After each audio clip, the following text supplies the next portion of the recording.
Hey, Jewbags. Aw. Merry Christmas, everybody. Merry Christmas. Look at us filling our time, finding our own space. Our own space, right? It is hard, right, as a Jew at Christmas time to find something to fill your heart that's not Jesus. And usually it involves, like, who am I going to fuck at New Year's? And, well, that's why I thought I would tell this little story.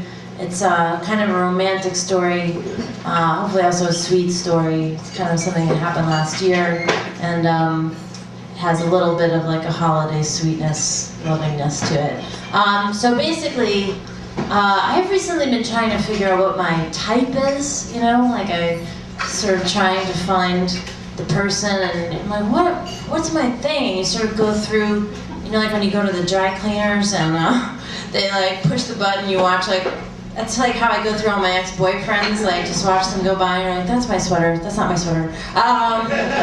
Anyway, I used to think that really I was only attracted to Jews for whatever reason. And then I realized, no, I'm actually just attracted to nerds of any ethnicity.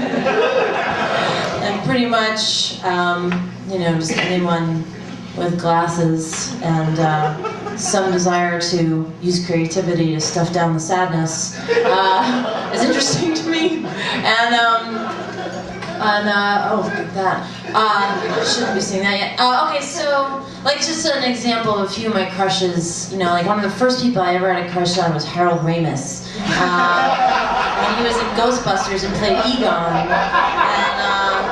And I was just very much compelled by him. I also loved Harry Anderson from Night Court. Very much. I don't know if that was a big show for you. It was for me. And I love that he wore his pants like up to his armpits and had suspenders and did magic. And the way he looked at Marky Post, I was like, shivers. And he was huge. I love Steve Buscemi a lot. He's very beautiful to me. I also I'm a big Mets fan to this day. No applause. And fuck A-Rod, right? I had a giant crush. So like 86 Mets was like right when I was like 12, 13. It was a huge team, and I had a big crush. There were so many big stars, you know, Darryl Strawberry, Dwight Gunn. I had a big crush on Tim Tuffle, because he seemed like a wallflower to me. And you wouldn't know who that is if you were into the Mets, the 86 Mets specifically, but he like platooned at second base with Wally Backman, and he had like chipmunk face, and I was just like, us.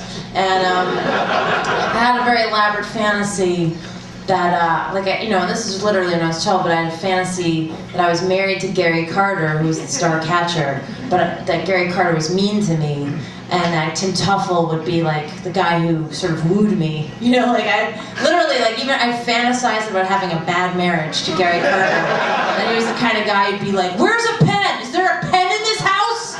And then like I'd be on the road and Tim Tuffle would take me out and Gary Carter was too busy. Anyway, so one of my long-standing crushes, I always had a crush on David Gergen.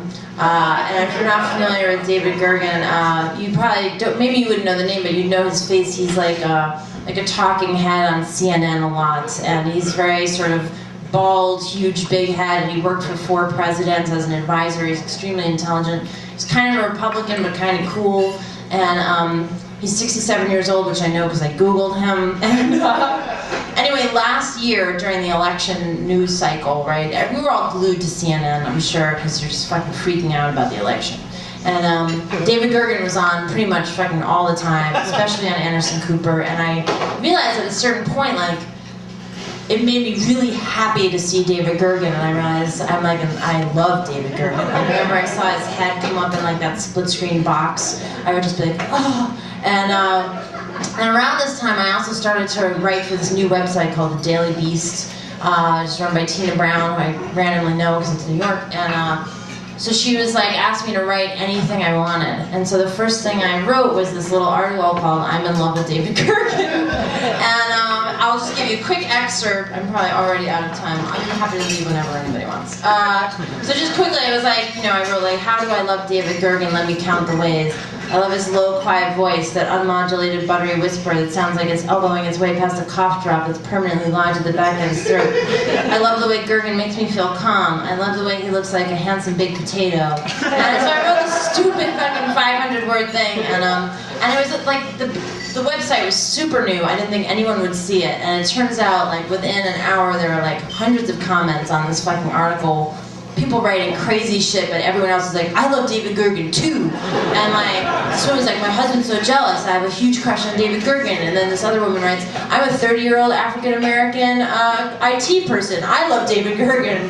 And then someone else literally wrote to me, hands off, wench. I love David Gergen.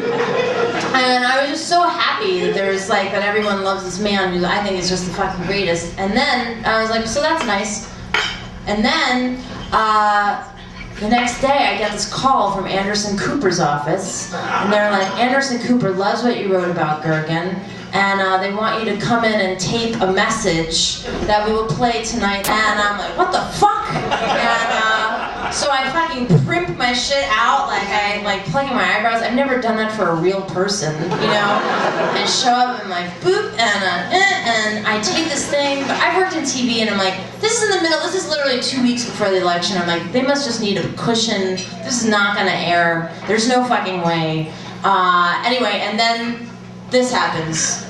I want to point out that we love all members of the Best Book Team on Television equally, but before we go, David, yesterday a writer named Jessi Klein blogged on Tim Brown's new website, The Daily I can't believe you're doing this to me. And it's basically a confession of love for you, David Gergen. I frankly agree with this. In part, she wrote, how do I love David Gergen? Let me count the ways. I love his low, quiet voice. You know how Bed Bath & Beyond sells those white noise machines that help you sleep, and they usually make ocean noises? I want one that's just David Gergen gently muttering about the economy. The Anderson Cooper groupies are migrating away. David, there's more. We invited Jessi Klein to tape a personal message to you. Enjoy. Hi, David Gergen. I'm Jessi Klein, and I'm the author of an article entitled, I'm in love with David Gergen, because I am. I hope it doesn't make you uncomfortable, because the thing is, there are millions of other people all across the country who, like me, are madly in love with you. So on behalf of all of us, I just wanted to say, thank you for being the most objective, intelligent, truthful analyst on television, and for always being super hot and dreamy while you're doing it.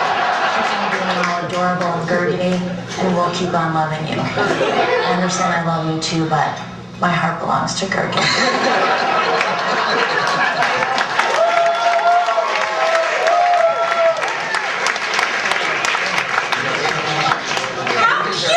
I can't tell you how many people have said the exact same when they read that. They said, oh my God, they've been emailing that around saying, oh my God, I thought I was the only one. So, This is the Mac Daddy of politics. yes, David Gergen is Mac Daddy politics.